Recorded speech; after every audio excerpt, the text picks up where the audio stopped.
2011 senses ని base చేసుకొని చూస్తే ఇప్పుడు వచ్చినటువంటి కులగణనను బట్టి ఈ 22 నుంచి 24 లక్షల మంది బీసీల లెక్క తెలియట్లేదు. 3% ఇంకా దీంట్లో కులగణనలో పాల్గొనలేదు అనే మాట. 97% ఎలా తీసి చెప్తారు? 2011 సెన్సెస్ తర్వాత 2 రాష్ట్రాలు మనం విడిపోయినాం. తెలంగాణ ఆంధ్రగా 2 విడిపోయినాం కదా. ఏ జనాభా ఎవరు ఎక్కడ పోయినారో అనేది నీ దగ్గర ఉన్న ఆ లెక్కకి ఇది లెక్కకు పొంతనవుతుంది ఎక్కడైనా. కామన్ సెన్స్ క్వశ్చన్ కదా అది. సో అదే బేస్ చేసుకొని ఆయన మాట్లాడుతున్న దానికి మనం ఎట్లా చెప్తాం దాన్ని? సో నువ్వు ఆ లెక్కల నుంచి తీసుకున్నా కూడా 100% కులగణన కాదు కదా అది. అది కులగణన కాదు. ఆ 2000 సెన్సెక్స్ అంటే ఎకనామికల్ గా వాళ్ళ యొక్క ఏమున్నది దాని గురించి సంబంధించింది. ఆ సెన్సెక్స్ సంబంధించిన దాంట్లో మన దగ్గర డేటా ఉంటుంది. ప్రభుత్వ పరంగా పాలనా పరంగా ప్రజలకు ఏం చేయాలని దానికోసం జరిగేటువంటి సెన్సెక్స్ అది. అయితే ఇక్కడ బీఆర్ఎస్ చేసినటువంటి లెక్కలు, వాళ్ళు ఇచ్చినటువంటి లెక్కల ప్రకారంగా టోటల్ పాపులేషన్, ఎస్సీ పాపులేషన్ వాళ్ళు ఇచ్చినటువంటిది 17.48. ఇప్పుడు ప్రజాపాలన ప్రభుత్వం ఇచ్చినటువంటి లెక్క 17.43. అదే ఎస్టీ పాపులేషన్ అప్పుడు వాళ్ళు 9.88 ఇచ్చారు, ఇప్పుడు ఇది 10.45. అట్లాగే బీసీ పాపులేషన్ 51.09 ఇంక్లూడింగ్ ముస్లిం 51.09. ఇప్పుడు మేము ఇచ్చినటువంటిది ఇంక్లూడింగ్ ముస్లింకి సంబంధించినట్టు మీ ఇచ్చింది 56 point some change. So then అట్లాగే ఓసీ పాపులేషన్ సంబంధించి వాళ్ళు ఇచ్చినటువంటిది 21.55. ఇవాళ మేము ఇచ్చింది 15.79. అంటే మరి ఇక్కడ లెక్క పెరిగిందా తరిగిందా? ఇక్కడ బీసీలకు సంబంధించి మీరు ఇచ్చింది ఇంక్లూడింగ్ ముస్లిం 51 అయితే మేము ఇంక్లూడింగ్ ముస్లిం మేము ఇచ్చింది 56 చేంజ్, అంటే ఇక్కడ 5% పెరిగింది. అట్లాగే ఓసీలు ఇక్కడ లాస్ట్లో 21 ఉంటే ఇప్పుడు ఓసీలు 15లో వచ్చారు. అంటే ఇక్కడ ఓసీలు తగ్గినట్టే కదా. ఓసీలు లెక్క ఎక్కువ చేసి చూపించినారంటే అది ఎట్లా లెక్క? ఈ ఓసీలో కూడా 15లో కూడా మనకి ఎంత 3% వరకు ఓసీ ముస్లింలుగా చూపించినటువంటి లెక్క. మిగతా రిమైనింగ్ 12% అన్నది ఇప్పుడు ఉన్నటువంటిది. మినిమం ఉండకుండా ఉంటారా 12%, 10%, 12% ఉంటారు కదా, ఉంటారు. అంటే ఇప్పుడు మనము ఒక మాట మాట్లాడేటప్పుడు చెప్పేటప్పుడు దానికి ఒక సానిడిటీ ఉండాలి. మనం ఇప్పుడు ఎన్ని మాట్లాడుకున్నా కూడా ఎన్ని చెప్పినా కూడా అధికారికంగా నా దగ్గర ఆధారం లేకుండా ఇది నేను చెప్పిందే ఇది కరెక్ట్ అని అంటే అది సరి అయినది కాదు. తీన్మార్ మల్లన్న ఏదైతే వాదన చేస్తున్నాడో చెప్తున్నటువంటి లెక్కలకి సంబంధించి బీసీ కుల సంఘాలు కూడా ఆల్మోస్ట్ అదే వాయిస్ అదే లైన్ లో మాట్లాడుతున్నారు కదా. కాంగ్రెస్ లో ఉన్నటువంటి బీసీ లీడర్లు ఏమో ఇప్పుడు సపోర్ట్ చేయాలి కాబట్టి కాంగ్రెస్ ని డిఫెండ్ చేసుకుంటూ వస్తున్నారు, ప్రభుత్వాన్ని సపోర్ట్ చేస్తున్నారు. బట్ అందులో కూడా ఇంటర్నల్ గా తీన్మార్ మల్లన్న వాయిస్ నే సపోర్ట్ చేసే వాళ్ళు కనిపిస్తున్నారు. ఇప్పుడు నేను ఒకటి చెప్తాను. ఇప్పుడు నేను బీసీ బిడ్డను. బీసీ సంఘం పార్టీలకు అతీతంగా బీసీల విషయాల పట్ల అంశాల పట్ల మహిళల అంశాలు వచ్చినప్పుడు నేను కొట్లాడేటువంటి దాన్ని. సో ఇవాళ నేను ఇది మాట్లాడుతున్నా అంటే నా దగ్గర ఏదైనా బేస్ ఆధారం ఉంటే నేను చెప్పాలి. నా దగ్గర బేసే లేదు ఆధారము. ముందు నా దగ్గర ఏదైనా ఆధారం బేస్ ఉండి దీనికి సానిడిటీ ఉంది, ఈ సానిడిటీ ఉన్న లెక్క కాకుండా ఈ లెక్కకి చాలా వేరియేషన్ ఉన్నది అని చెప్పడానికి నేను చెప్పొచ్చు. కానీ అది లేనప్పుడు నా వాదన ఎవరు వింటారని అడుగుతున్నాను నేను. అయితే ఈ వాదన ఎవరు వింటారు అనుకున్నప్పుడు ఆ వాదనని చాలా బలంగా వినిపించే ప్రయత్నం తీన్మార్ మల్లన్న చేస్తున్నాడు. ఇప్పుడు మీరు చెప్పినటువంటి లెక్కల్లో ఏ పర్సెంటేజ్ తక్కువ ఉంది ఓసీలు వీళ్ళు అనుకున్నప్పటికీ మెజారిటీ మాత్రం వాళ్ళ పదవుల్ని అనుభవిస్తున్నారు. ఎమ్మెల్యేలు, ఎంపీలు, మంత్రులు అధికారం చేపట్టేదంతా వాళ్లే. మన బడ్జెట్ ను కూడా వాళ్ళకే కేటాయిస్తున్నారు అనే మాట. అంటే మా మీదే మీరు ఆధారపడి ఉంటున్నారు. ఒక రకంగా బీసీ బిడ్డగా మీరు కూడా రాజకీయాల్లోకి రాకముందు నుంచి కూడా ఈ మాట చెప్తూ వచ్చారు, బీసీలది రాజ్యాధికారం కావాలి, ఏకం కావాల్సినటువంటి అవసరం ఉంది.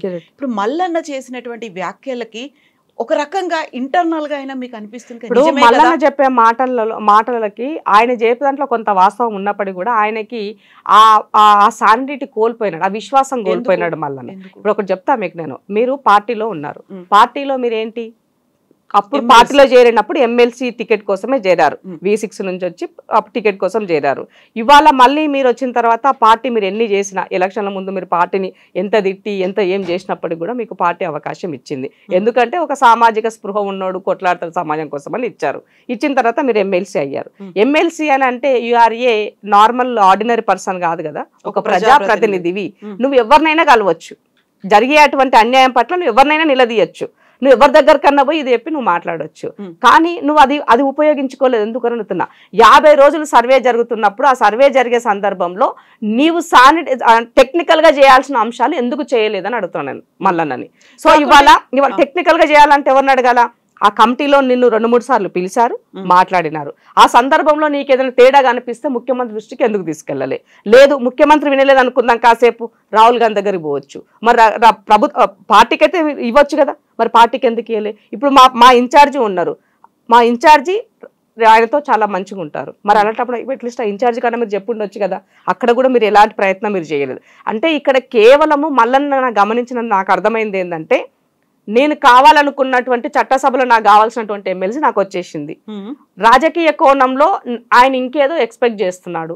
ఈ రాష్ట్రంలో బీసీల లీడర్షిప్ వాక్యం ఉంది, ఇవాళ దీన్ని నేను హైజాక్ చేయాలి అంటే ఈ అంశాన్ని నేను ముందుకెత్తుకోవాలి. ఈ అంశాన్ని ముందుకు తీసుకెళ్ళిపోయినట్లయితే 100% వాళ్ళు నాతో ర్యాలీ అవుతారు, నేను ఏదో చేయగలుగుతాను. సో మనం వాళ్ళని ప్రజల్ని మనం తప్పుదో పట్టించేటప్పుడు ఆ ప్రజలకు మనం నమ్మకం కలిగించాలి.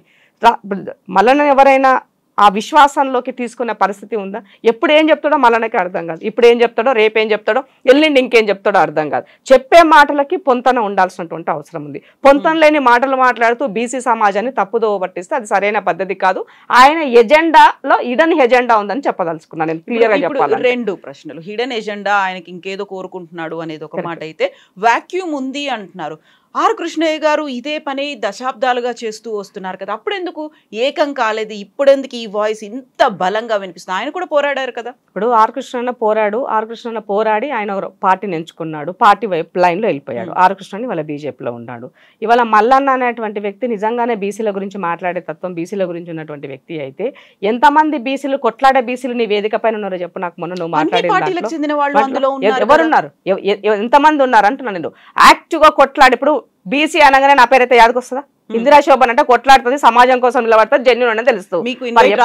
ఈ రోజు వరకు కూడా ఆయన చేసి ఒక్క మీటింగ్ కూడా మాకు తెలియదు, మాకు ఏది లేదు, ఎలాంటి వాటికి ఇన్ఫర్మేషన్. అంటే ఆయన ఏదో చెప్పాలని మా ఇంటెన్షన్ కాదు, అంటే మీకు ఆయన ఒక చిత్తశుద్ధి గురించి చెప్తున్నాను నేను. ఆయన మాట్లాడేదాన్ని బట్టి నేను ఇప్పుడు ఈ సందర్భంలో నేను ఎప్పుడు ఎక్కడ మాట్లాడలేదు, బట్ ఇప్పుడు మీరు అడుగుతున్నారు కాబట్టి చెప్పాల్సి వస్తుంది నేను.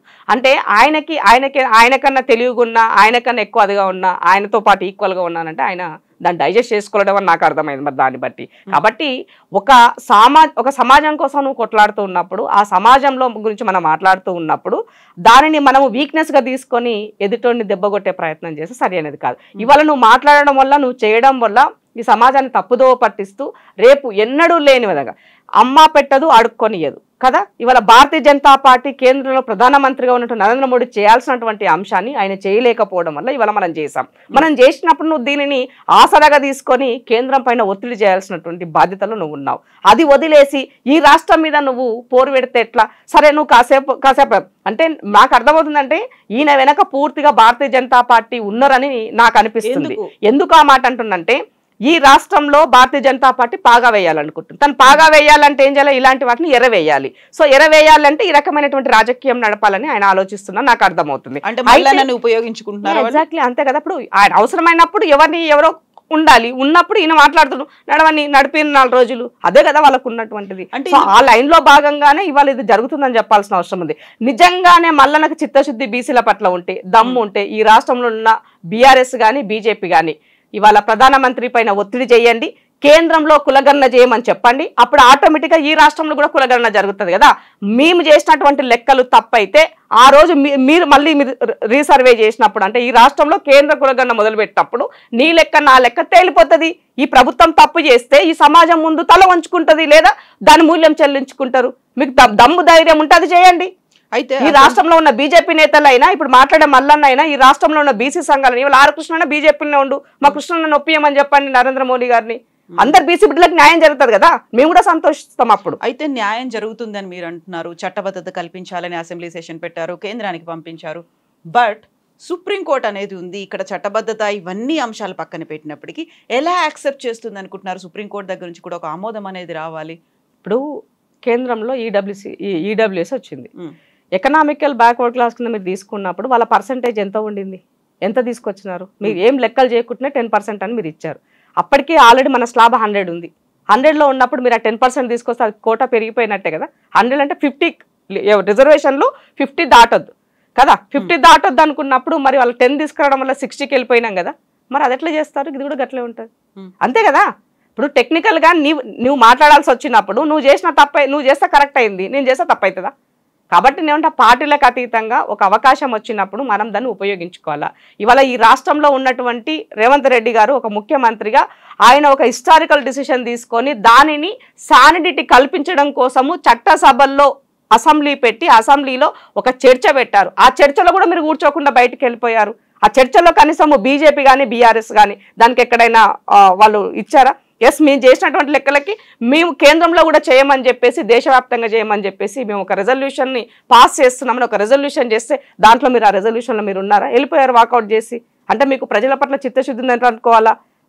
మనకి న్యాయం జరుగుతుంది, సామాజిక వర్గాలకి న్యాయం జరుగుతుంది, సమన్యాయం జరుగుతుంది అనుకున్నప్పుడు మీరు దాన్ని యాక్సెప్ట్ చేయడానికి అర్థమైంది కదా. రేవంత్ రెడ్డి గారు సోషల్ జస్టిస్ డే అని చెప్పారు. మెజారిటీ కాంగ్రెస్ వైపు ఉంది కాబట్టి వీళ్ళు ఎంత వాయిస్ వినిపించినప్పటికీ అది చేరదు, అక్కడ రీచ్ అవ్వాల్సిందంతా గోల్ అనేది రీచ్ అవ్వదు. బట్ ఇక్కడ మీరు అన్నటువంటి ఈ మాటను బట్టి ఒక రాజకీయంగా వాడుకుంటున్నారు మల్లన్నను అనుకున్నప్పుడు అంత ఈజీగా అలా లొంగిపోతారా? ఎందుకంటే ముందు నుంచి ఆయన కావాల్సింది ఏంటి, ఇప్పుడు ఒక గ్రూప్ అయినా బయటకు వెళ్ళినప్పుడు ఆయన రేపడో కుంపటి పెట్టి ఇంకేదో పని చేయాల్సి వచ్చినప్పుడు, ఫర్ ఎగ్జాంపుల్ రేపు లోకల్ బాడీ ఎలక్షన్స్ ఉన్నాయి. లోకల్ బాడీ ఎలక్షన్ లో ఈయన ఒక దానికి అదిగా పని చేస్తున్నప్పుడు కొద్ది మందిని, డబ్బులు బోల్డ్ ఉన్నాయి మల్లన్న కాడ, పైసలు ఏం తక్కువ లేవు కదా, మస్తు సంపాదించిండు, అవన్నీ పైసలు ఖర్చు పెట్టేసి తల ఆయన డబ్బులు ఇచ్చేసి మీరు పోటీ చేయండి బై నేను చేస్తానని చెప్పినప్పుడు ఆయన కొంత ఓట్ షేర్ ని తీసుకోవడానికి కూడా ఒక అవకాశం వస్తుందేమో. సంపాదించాడు అది ఆయనకి తెలియాలి, ఈ సమాజానికి అందరికీ తెలుసు ఆయన ఎలా సంపాదించాడు, ఏం చేశాడని. ఛాయ కోసము నాకు డబ్బులు ఏంది అని చెప్పేసి అడిగిన దగ్గర నుంచి అలా మల్లన్న ఏ రేంజ్ కార్లో తిరుగుతున్నాడు, ఎక్కడ తిరుగుతున్నాడు, ఎదగాల బిడ్డలు అందరూ కూడా కాదనట్లేదు. కానీ ఆ ఎదిగే క్రమం కూడా ఆ 10 మంది మనం హర్షించే విధంగా ఉండాలి. అంతే తప్ప మనము అందరి బాటలోనే మనం పోతూ విమర్శలు చేస్తూ ఎంత ఎదిగినా ఒదిగే క్రమంలో ముందుకెళ్ళాలి తప్ప ఏదొస్తే అది మాట్లాడగలుగుతాను, నేను ఏదంటే అది చేయగలుగుతాను అనేది సరి అనేది కాదు. ఎందుకంటే నేను కూడా ఎదగాలని కోరుకుంటా, కానీ ఆ ఎదిగే క్రమంలో కింద ఉన్న వాళ్ళందరూ చంపే ప్రయత్నం చేస్తే అది సరి అనేది కాదు. అయితే ఆయనే డబ్బు సంపాదించాడు అంతగా, కావాలనుకుంటే ఆయనకు డబ్బులు ఇచ్చి మరీ నిలబెడతాడు అనుకున్నప్పుడు ఇంకొక పార్టీ సపోర్ట్ ఆయనకి ఎందుకు? బీజేపీ వాళ్ళు ఇన్ని సపోర్ట్ చేస్తున్నారు. ఈ రాష్ట్రంలో కాంగ్రెస్ ను కాదని ఇంకో పార్టీ అంత ఈజీగా ఇక్కడ వచ్చే పరిస్థితి అయితే లేదు. బట్ వాళ్ళ వంతుగా ఏదైనా ప్రయత్నం చేసినప్పుడు ఈ పార్టీలు, కాంగ్రెస్ పార్టీకి రావాల్సిన ఓట్ బ్యాంకు కొంత చీల్చడం కోసం పనికొస్తారు, అంతే కదా. అంతకు మించి ఇంకేం చేస్తారు వాళ్ళు ఈ టైంలో? ఇప్పుడు ఏం జరిగేది లేదు, మా ప్రభుత్వానికి డోకా లేదు, 5 సంవత్సరాల్లోకి బ్రహ్మాండంగా జరుగుతుంది. సో బీసీ అనే వాక్యూమ్ ఈ దేశంలో ఉంది, ఈ రాష్ట్రంలో ఉంది.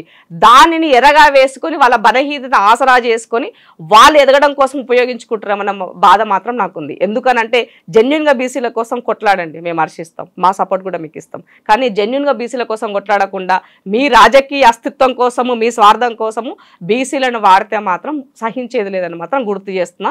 ఇవాళ ఈ రాష్ట్రంలో ఉన్నటువంటి బీసీ సంఘాలు, ఇప్పుడు మా జాజుల సీనాని ఉన్నాడు, ఈనో వెల్, ఆయనకు అన్ని తెలుసు, ఏం జరుగుతుందన్నది తెలుసు. మరి అలాంటప్పుడు జాజుల సీనన్న కూడా 50 రోజులు సర్వే మనకు టైం ఇచ్చినప్పుడు ఆ సర్వే టైంలో కానీ ఆయన పేరు నమోదు చేసుకోలేదట.